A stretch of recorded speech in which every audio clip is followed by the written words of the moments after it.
Assalamualaikum warahmatullahi wabarakatuh. Jumpa lagi bersama saya Liha dalam acara podcast KPU Kabupaten Semarang. Bisik Lucy, bincang asik pemilu dan demokrasi.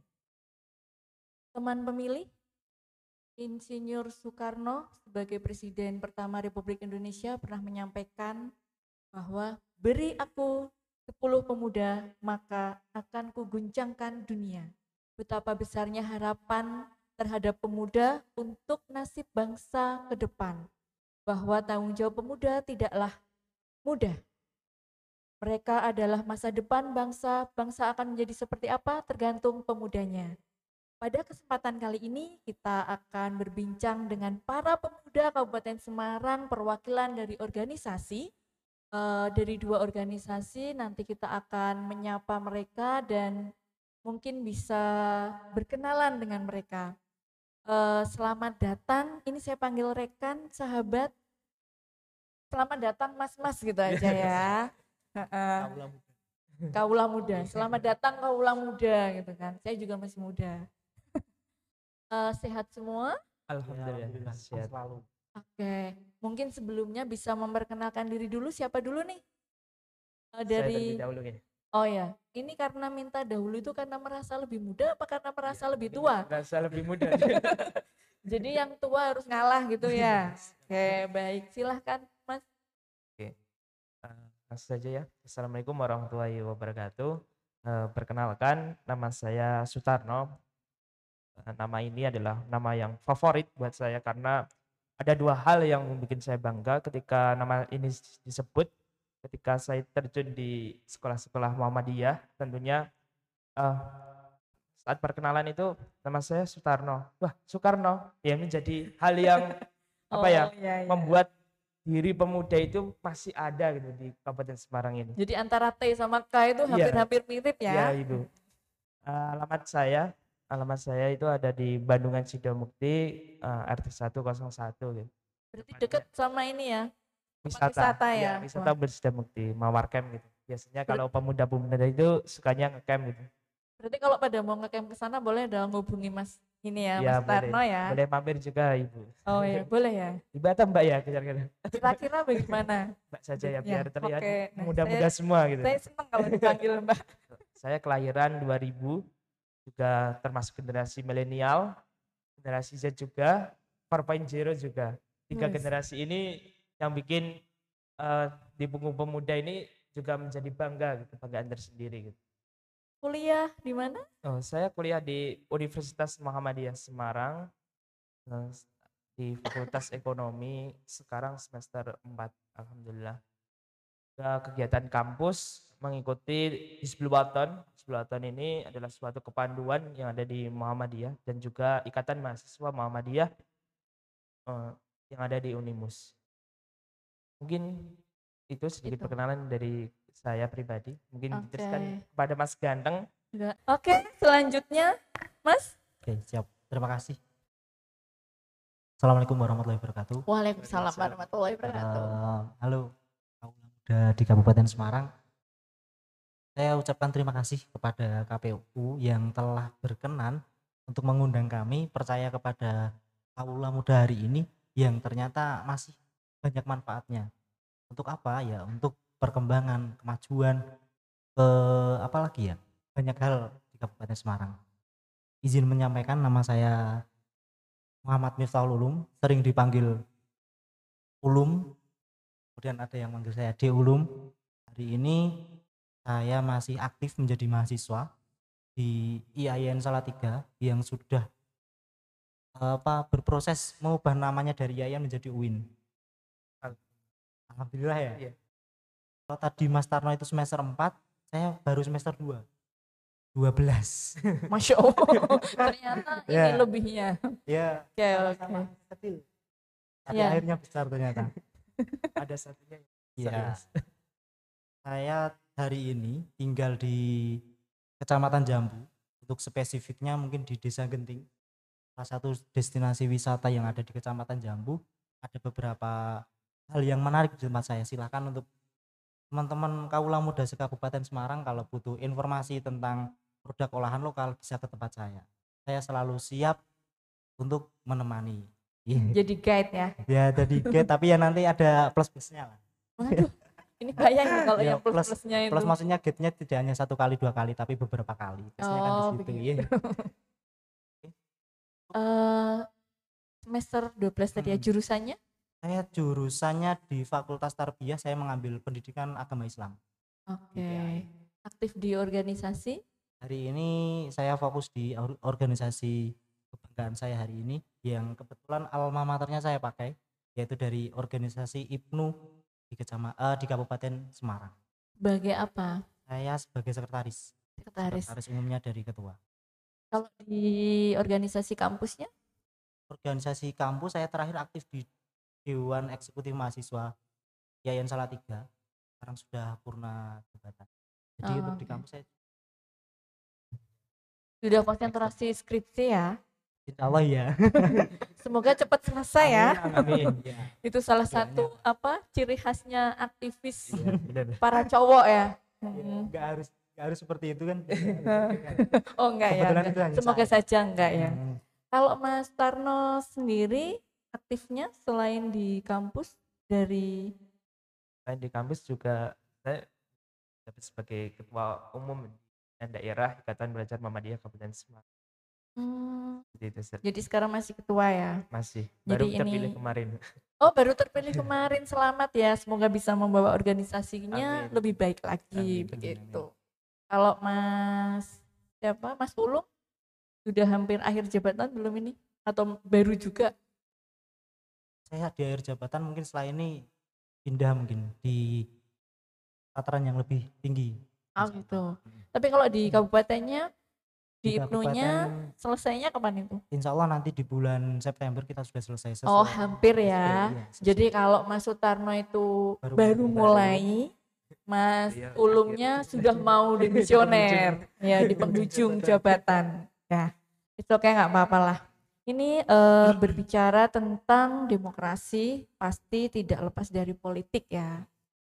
Kita akan ngobrol seputar itu di kalangan kaula muda. Saya sepakatnya tadi ya ngikuti aja lah karena pengennya kaula muda begitu kan. Kalau pandangan Mas Tarno maupun Mas Ulum sendiri tentang politik dan demokrasi itu bagaimana sih? Pandangan demokrasi di pemuda. Demokrasi adalah suatu ketika kita belajar dari SMA, SMK, SMP pun tidak luput dari rakyat itu sendiri gitu. Rakyat sendiri ya termasuk pemuda-pemuda. Dari pengertiannya saja sudah jelas bahwa demokrasi itu adalah hal untuk, oleh, dan kembali lagi ke rakyat gitu.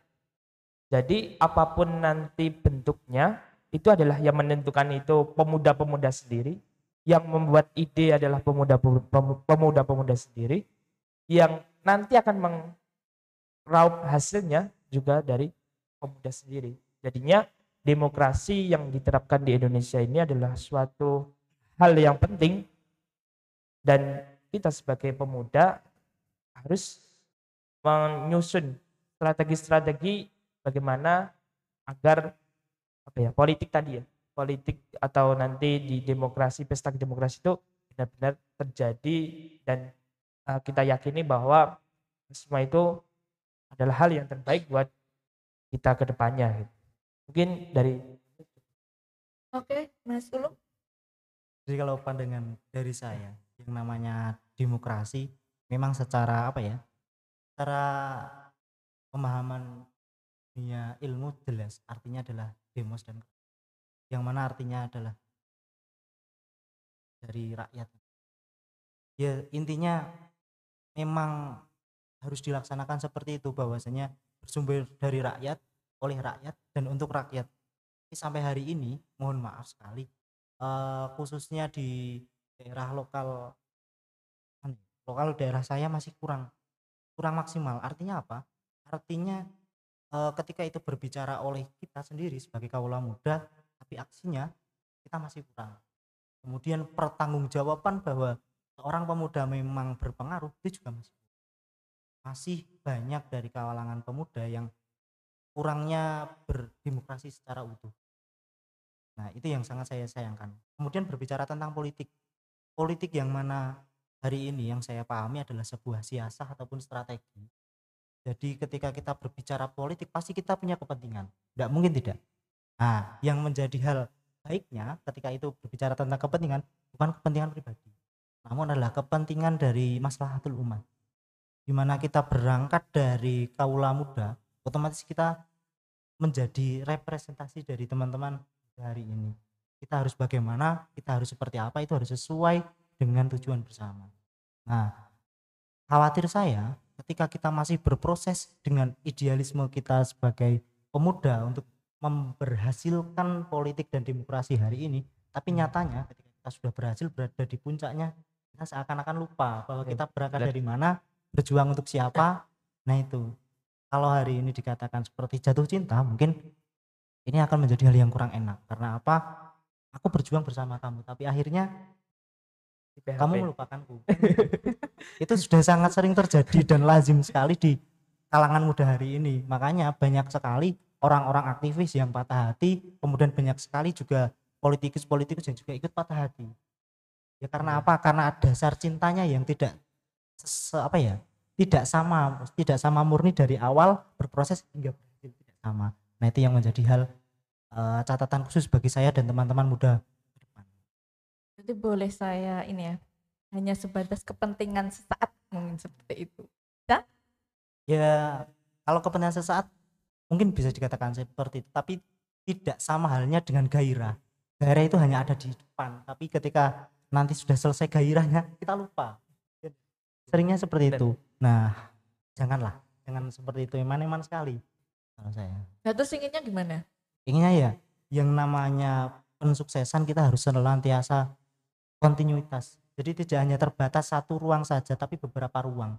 Tidak terbatas satu waktu saja tapi beberapa waktu. Tidak terbatas oleh satu rasa tapi dari beberapa rasa. Tambahan ya, saya sepakat juga dengan yang disebutkan dengan Tekum ya. Sekum Ibnu Mas Ulum gitu. Mas Ulum bahwa yang menurut pengertian ya memang seperti itu. Ketika melihat keadaan di berbagai daerah ya memang seperti itu juga. Namun juga perlu kita pungkiri dan perlu kita pikirkan kembali bahwa ya setidaknya kita itu harus berjuang untuk bagaimana kedepannya itu lebih baik lagi. Karena sekarang ini ya sekarang apalagi tahun yang kemarin itu kita memang benar-benar pandemi yang juga mengakibatkan off semua. Jadinya kita mau bersuara takutnya salah seperti ini gitu. Ya itu menjadi penghambat juga bahwa kita itu kurang bersuara, terus kayaknya kalau ada apa-apa itu sering kurang mengkritik, ketika mengkritik dia juga ada akibatnya juga gitu. Jadinya di peran pemuda ini juga agak kurang didukung juga dari pemerintahan atau dari pemerintahan desa ya, misalnya pemerintahan desa juga gitu, seperti itu. Oke, lanjut ya. Kalian ngikuti nggak proses pemilu maupun pemilihan selama ini khususnya di Kabupaten Semarang? Agak-agak mengikuti lah, paling enggak mengikuti nggak? Kira-kira dari proses-proses yang sudah dilalui baik pemilu maupun pilkada gitu ya. Biasanya kalau orang-orang itu seringnya menyebutnya pilkada, cuma kemarin terakhir itu istilahnya pemilihan gitu. Nah, kalau sudah mengikuti pemilu maupun pilkada yang sudah dilakukan di Kabupaten Semarang khususnya, itu kira-kira ada enggak, ini kita mau evaluasi aja, ada enggak masukan-masukan atau mungkin mau mengevaluasi harusnya yang terjadi A, harusnya B, nah kayak gitu menurut pandangan kalian sendiri sebagai seorang pemuda. Ini kan sudah pernah nih melakukan menggunakan hak suaranya nih, pasti datang kan ke TPS kan? Menggunakan kan? Iya. Yakin nih, nggak hanya di kampus loh ya. Kan kalau usia kan jelas sudah ini punya hak suara ya, hak pilih itu sudah jelas dan sudah digunakan kan. Nah, ketika sudah mengikuti proses begitu, kira-kira apa sih yang menurut kalian yang perlu diperbaiki atau evaluasi apa dan masukan mungkin begitu. Mas Ulum dulu deh gantian ya. Gini, Kalau terkait pelaksanaan pemilihan di Kabupaten Semarang, khususnya di daerah saya, kebetulan saya juga pernah ikut di beberapa Daerah. pelatihan maupun kegiatan pemilu, khususnya yang di eksekusinya atau kegiatan langsungnya saya pernah menjabat sebagai ketua KPPS. Oh, pernah kapan Pernah itu? tahun 2020. Oh, barusan kemarin ya Barusan berarti. kemarin saya juga sempat pernah mengikuti pelatihan yang diadakan oleh KPU kemarin. Tapi saya lupa namanya. Kemudian saya juga pernah ikut kegiatan SKPP yang diadakan Bawaslu kemarin.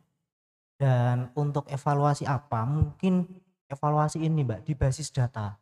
Mohon maaf Hmm, sekali untuk di daerah saya itu orang-orang ada yang datang dan pergi, ada yang meninggal dan melahirkan, kemudian ada yang pergantian usia. Tapi mohon maaf ketika pendataan sampling ataupun pendataan semuanya itu pasti kita laksanakan ketika mendekati pelaksanaan. Nah, itu yang menjadikan mohon maaf orang-orang di desa saya itu kadang sangat menyayangkan harus mengurus inilah itulah. Nah, menjadikan PR besar bagi panitia KPPS, padahal itu bukan ranahnya kami seharusnya, menurut kami loh. Itu sudah ranahnya dari pemerintah setempat, baik RT maupun dari pemerintah desa itu harus menguruskan data-data tersebut. Tapi ketika pelaksanaan itu kita cari, kita tanyai, nah kita yang menjadi penanggung jawabnya malahan. Itu yang mungkin harus segera dievaluasi karena itu juga tidak satu kali terjadi tapi beberapa kali. Seperti itu. oke, jadi kayak yang sudah meninggal tidak dilaporkan gitu ya. Iya. Eh Sebetulnya ini boleh jawab juga ya. Iya. Di KPU itu sekarang kan sudah ada daftar pemilih berkelanjutan. Online bisa, jadi siapapun bisa mengupdate informasi di situ. Memberi masukan bisa, mungkin gini ya, kepedulian ya. Kepedulian pemuda lagi nih. Oh, ada tetangganya meninggal. Bisa ditanyakan sudah dilaporkan apa belum? Kalau misalnya belum, bisa tuh dibuka lindungi hakmu kayak gitu. Di situ juga ada lagi barcode yang di situ menerima masukan. Itu ada, coba deh wah ini ada agak-agak kurang membuka web ya, bisa dibuka webnya, web KPU bisa, terus biar update informasi begitu ya. Itu terkait data pemilih. Memang itu kembali lagi ke kesadaran. Kalau pendataan itu kan sudah ada di petugasnya PPDP ya, kalau kemarin ya coklit itu. Nah itu sebenarnya juga sangat-sangat bermanfaat juga. Tapi kan yang namanya orang meninggal lahir Iya, itu kan nggak tidak mesti bisa pas direncanakan. di situ ya. Jadi kita nggak tahu. Jadi kalau mau update ya sebetulnya kita gampang dan mudah, kita selalu terbuka untuk update itu. Jadi mungkin nanti bisa disosialisasikan juga ke teman-temannya ataupun masyarakat. Jadi eh, marilah itu menjadi PR kita bersama, mungkin begitu ya. Jadi tidak hanya untuk gawenya KPU aja begitu, tapi itu tanggung jawab bersama karena kan kependudukan juga urusan dari diri sendiri sebetulnya ya. Jadi saya pindah, saya ini kan juga bergantung pada data pribadi gitu kan. Oke, ada lagi nggak kira-kira Mas Ulum? Karena cukup. Oh gitu ya.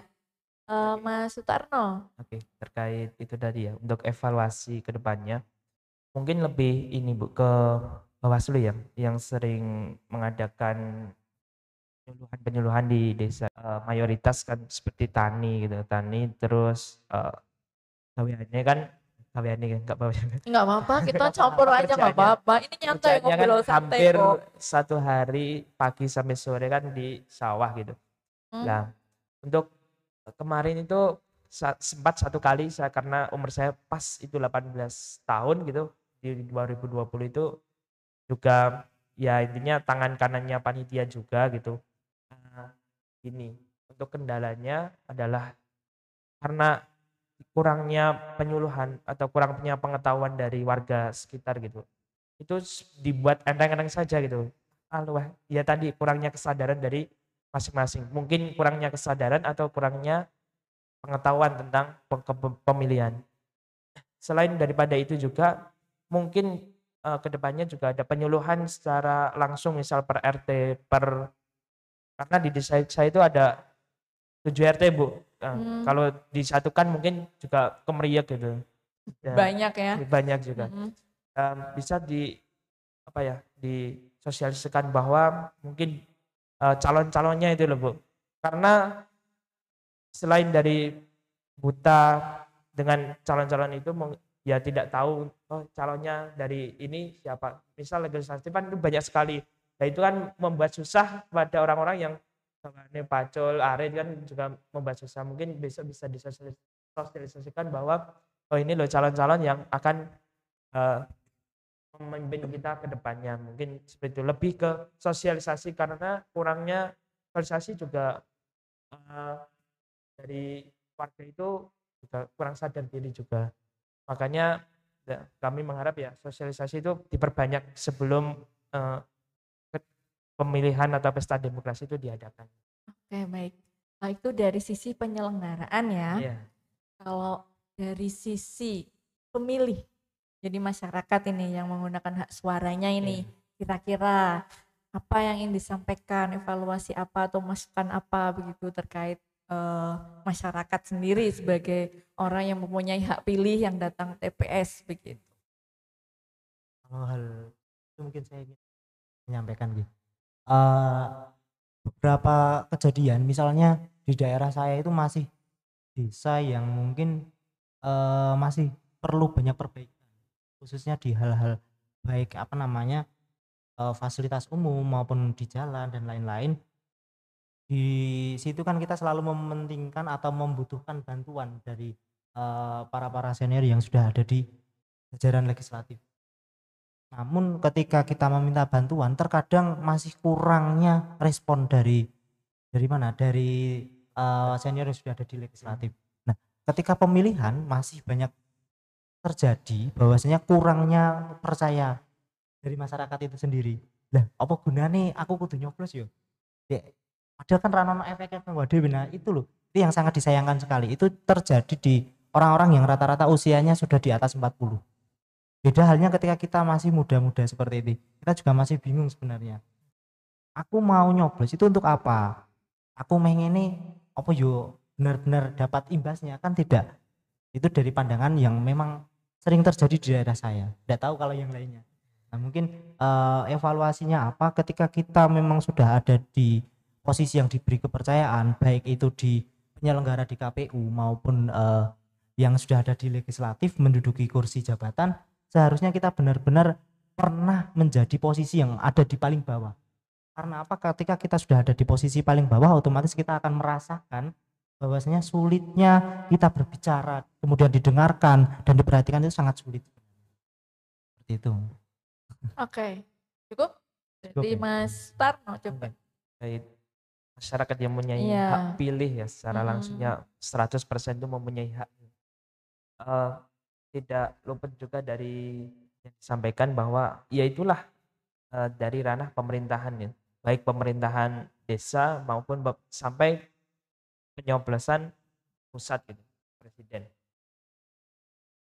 Dari desa kami ya mana ya, karena kurangnya sosialisasi tadi sih Bu, ya tidak jauh beda karena mungkin tidak tahu caranya nyoblos atau gimana, hak suaranya mungkin dileburkan atau tidak datang di TPS. Terus kurangnya juga seperti ini,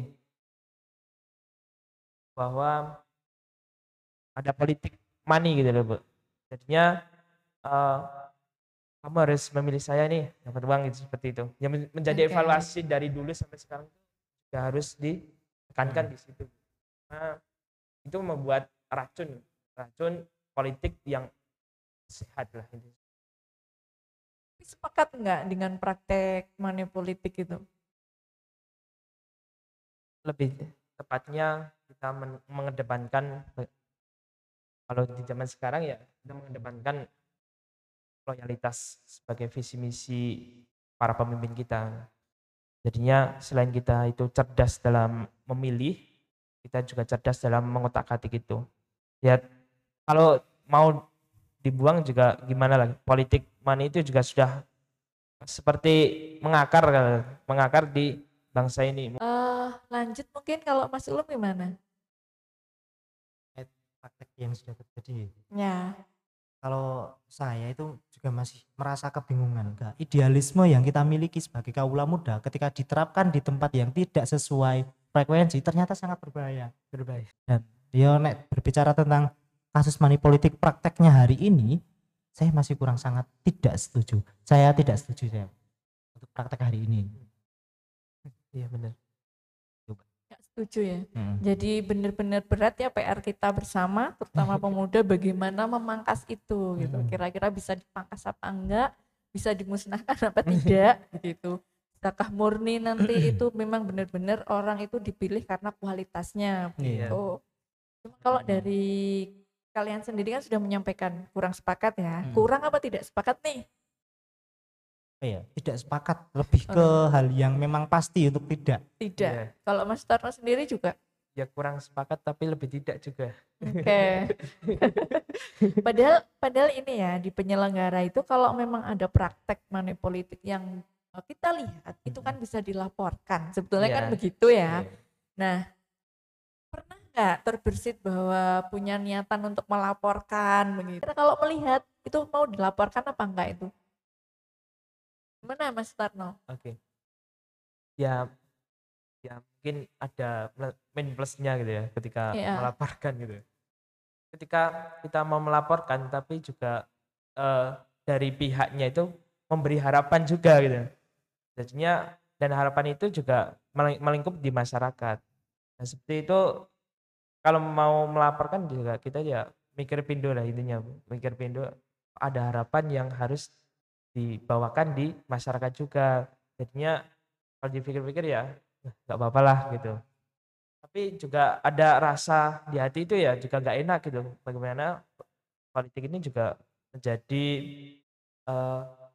kurangnya efektivitas dalam pemilihan gitu. Seperti itu. Oke, Mas Sulu?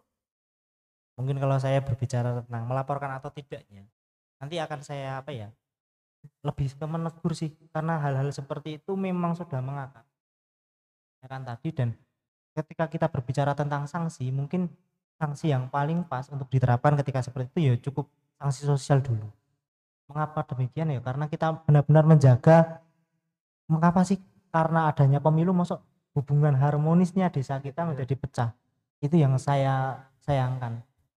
Melaporkan atau tidak, saya mungkin lebih ke menegur, melapor. Berarti seperti buah si malakama ya? Iya. Jadi serba salah begitu ya? Salah. Oke.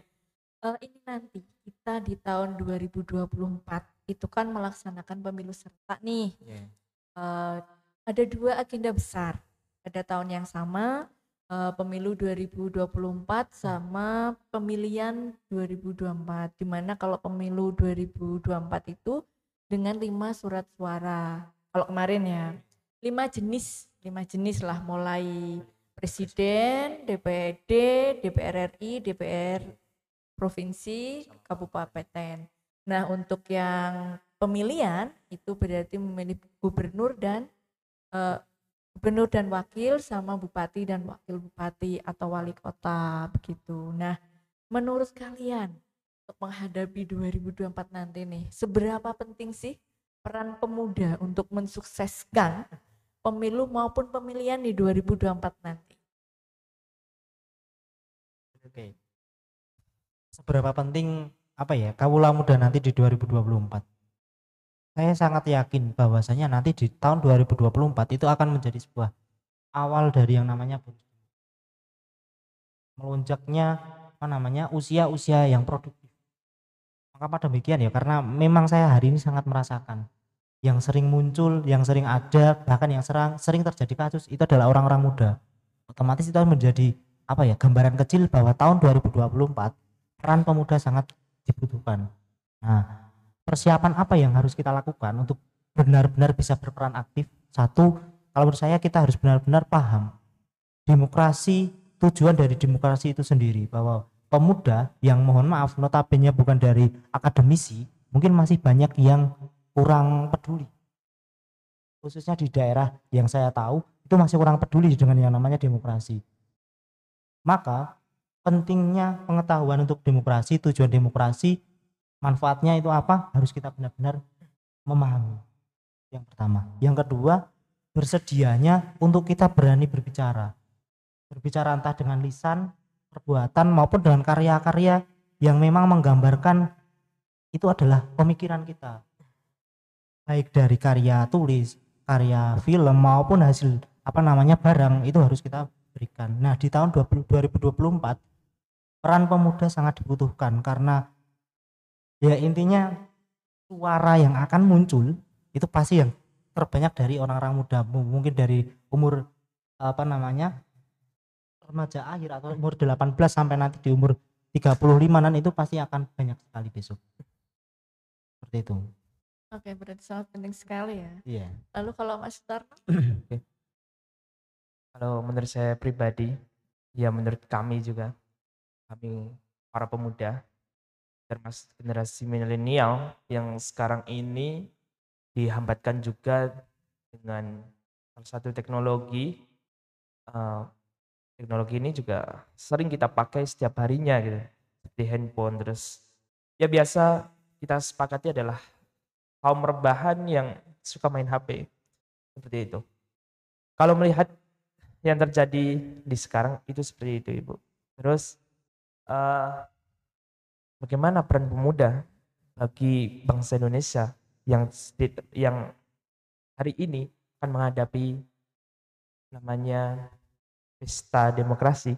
Tentunya kami harus menyadarkan terlebih dahulu gitu. Pemuda yang sekarang lagi nina bobok dengan handphonenya, nina bobok dengan rebahannya. Pemuda adalah salah satu aktor terpenting bagi suatu bangsa. Bisa kita lihat dari awal kemerdekaan bahwa penculikan Insinyur Soekarno itu adalah peran pemuda juga untuk segera memerdekakan Indonesia. 98 saat reformasi itu juga peran pemuda juga, saat pemerintahan oligarki yang mana pemerintahnya sangat lama. Makanya ada step by step 5 tahun pemerintahan ini. Jadi peran pemuda kalau melihat dari awal, seharusnya pemuda itu harus bangga bahwa dia adalah generasi emas yang tadi bonus demografinya, generasi emasnya Indonesia.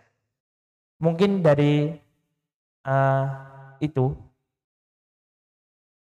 pemuda hari ini harus lebih bangkit, harus lebih jiwanya itu harus bisa dicabik-cabik untuk nasionalismenya. Karena dengan teknologi yang sangat memadai ini, tentunya kita harus lebih cerdas gitu untuk memilih berita-berita mungkin tentang pemimpin kita besok yang kita mau pilih itu seperti apa, terus legislatifnya itu mau seperti apa, itu lebih mudah ditemukan daripada zaman dahulu. Jadinya peran pemuda ini sangat penting juga bagi pemilihan besok, baik dari sisi banyaknya pemuda yang akan memilih, juga baik bagaimana kecerdasannya untuk memilih juga. Gitu. Oke, berarti ada ini ya, berarti kalian berdua sepakat bahwa itu sangat penting sekali. Nah, ini yang ingin saya tanyakan kiat-kiatnya nih.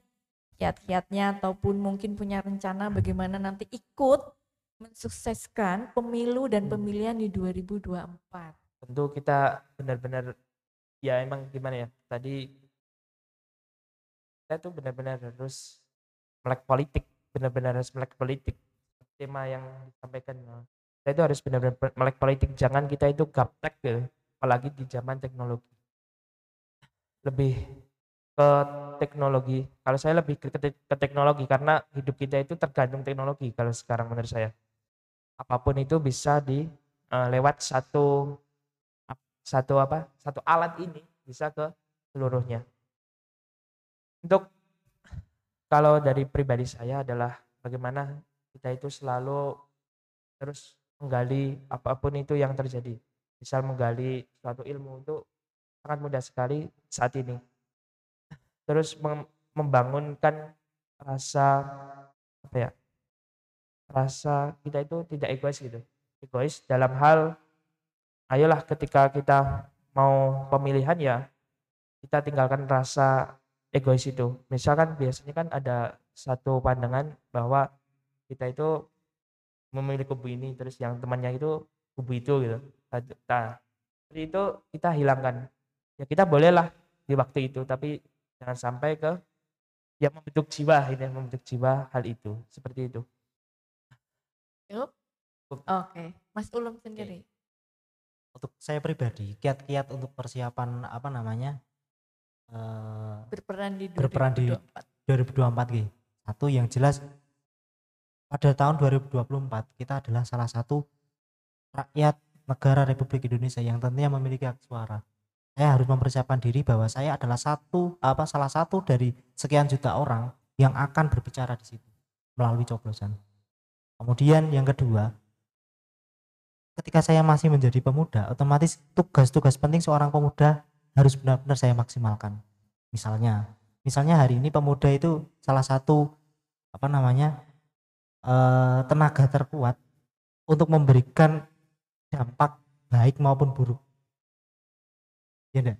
Pasti seperti itu. Maka berikanlah dampak yang baik, entah itu nanti berpengaruh untukmu dalam skop kecil maupun tidak, yang penting berpengaruh dulu. Karena hari ini pemuda itu harus sudah bersiap untuk menjadi trendsetter, bukan selalu menjadi follower. Mengapa demikian ya? Karena kita itu memiliki jati diri. Saya pribadi itu punya kekuatan yang mana itu harus bisa menjadi trendsetter bagi saya sendiri minimal. Kemudian bagi orang lain, bukan hanya melulu menjadi seorang follower. Ya. Iya. Mungkin kalau secara pribadi oke lah ya.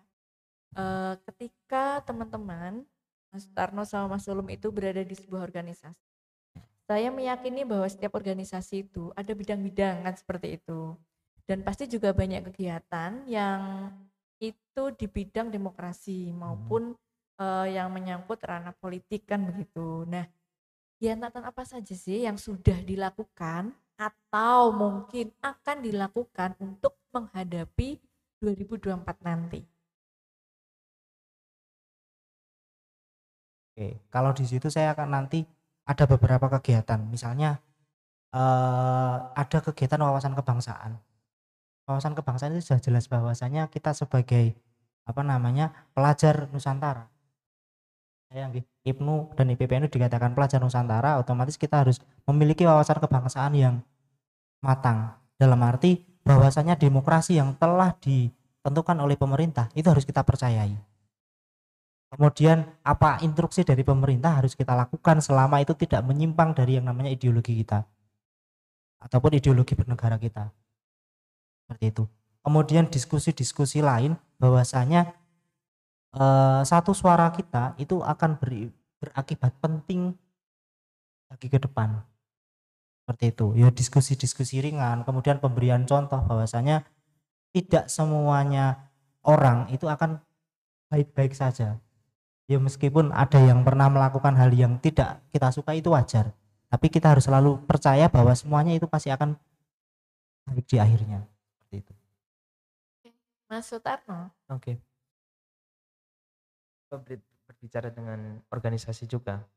Kemarin juga sempat dibahas gitu.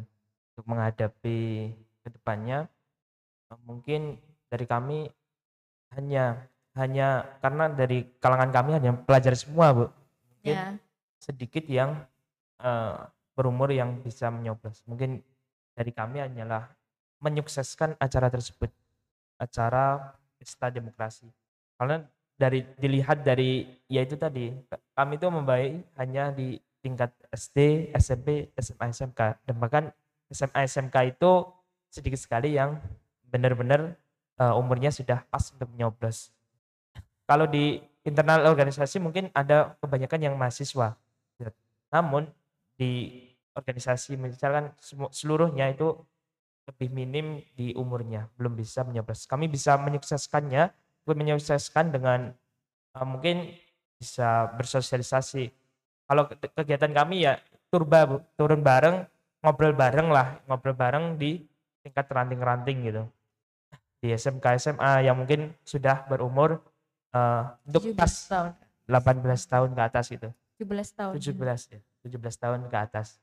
Mungkin itu hanya sempat menyukseskan karena ya itu tadi masih umurnya belum memasuki. Ya, tapi kan itu sangat bermanfaat juga ya, apalagi mereka pemilih pemula kan Iya, gitu. pemilih pemula. Dan yang namanya menyiapkan generasi itu kan tidak singkat ya, Iya, bahwa benar. besok kita bisa melahirkan sebuah generasi yang unggul, tapi memang bagaimana cara membangunnya kan Iya, begitu. benar. Kalau sebelum saya tutup nih, kira-kira mau closing statement atau apapun yang disampaikan untuk para pemuda yang itu berkaitan dengan organisasi demokrasi maupun nantinya untuk kepentingan di 2024.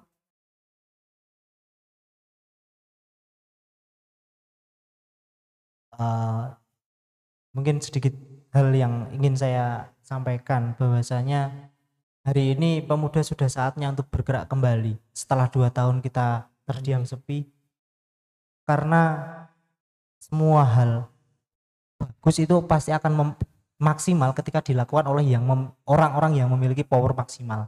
Siapakah dia? Yaitu kita. Siapa? Pemuda.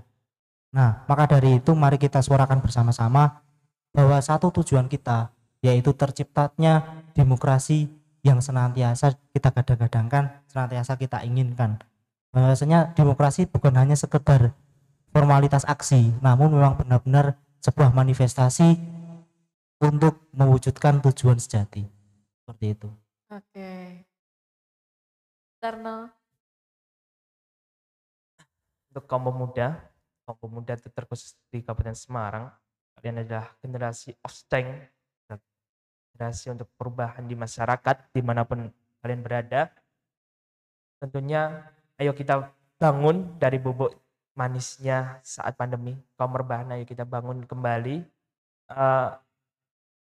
Ayo kita sukseskan pemilu ini, dan ayo kita benar-benar berdemokrasi sebaik-baiknya, memilih secara cerdas dan cermat dan sehat. Tentunya kita bolehlah bermusuhan, tapi jangan sampai kita itu bertakuran. Takuran di sini adalah kita itu benar-benar gelut gitu. Terus di akhir nanti harapannya pemuda itu yang benar-benar didambakan oleh Insinyur Soekarno tersendiri yang disampaikan awal ibaknya, yaitu berilah 10 pemuda maka akan kugoncangkan dunia. Itu benar-benar ditanamkan di seluruh pemuda gitu. Yang dimaksud digoncangkan ini adalah 10 pemuda bisa menggoncangkan dunia. Itu bagaimana? Nah, itu sebagai PR penting besar bagi pemuda di saat ini. Kita artikan bahwa kita resapi bahwa kata-kata itulah menjadi motivasi bagi pemuda saat ini. Seperti itu, Bu. Oke. Kan ya. Jadi teman-teman pemilih, teman kita yang ada di sini yang merupakan perwakilan dari para pemuda di Kabupaten Semarang sudah mempunyai semangat bagaimana akan berperan mensukseskan pemilu maupun pemilihan di 2024. Bagaimana dengan teman-teman yang di rumah? Nah, kita tunggu ya. Mari berperan bersama untuk mensukseskan karena ini menjadi PR kita bersama. Sebelum saya tutup, ini akan saya tutup dengan pantun. Saya biasanya begitu. Atau mau kasih pantun nih boleh? Enggak? Iya. Oh, cukup. Kan tadi kayak juga agak-agak romantis. Sebelum saya tutup, jangan lupa like and subscribe kanal YouTube KPU Kabupaten Semarang dan ikuti terus berita-berita terupdate di medsos KPU Kabupaten Semarang terkait pemilu ataupun pemilihan dan seputar demokrasi. Jalan-jalan dan nongki bersama teman. Cakep. Melihat burung terbang menembus awan. Cakep. Pemuda adalah agen perubahan. Cakep. Bangkitlah dan jangan jadi kaum rebahan. Cakep. Terima kasih. Assalamualaikum warahmatullahi wabarakatuh. Waalaikumsalam.